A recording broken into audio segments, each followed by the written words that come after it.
Hi friends, అందరూ ఎలా ఉన్నారు? ఇప్పుడు టైం వచ్చి 2:30 అవుతుంది. కరెక్ట్గా 2:34 అవుతుంది, 2:30 అవుతుంది. మా వాడు ఇంకా తిరుగుతున్నాడు, ఇంకా ఇండియన్ రెస్టారెంట్కి వచ్చాడు. నైట్ 2:30 అవుతుంది. నేను కారు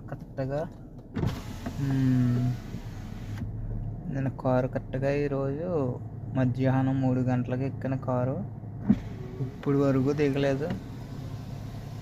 మొత్తం కువైట్ అంతా తిప్పేసాడు ఇవాళ. చూసారు ఫ్రెండ్స్, ఇలా ఉంటాయి కారులో డ్యూటీలు. మా చిన్నాడు అనమాట, మా కువైట్ వాళ్ళ కొడుకు. ఆడక్కడే కాదు, వాళ్ళ ఫ్రెండ్స్ నేను తిరుగుతూ ఉంటాడు, ఎక్కడికో తిరగాలి. చూసారు ఫ్రెండ్స్, టైం ఎంత అయిందో? 2:34 అయింది. ఓకేనా ఫ్రెండ్స్, బాయ్.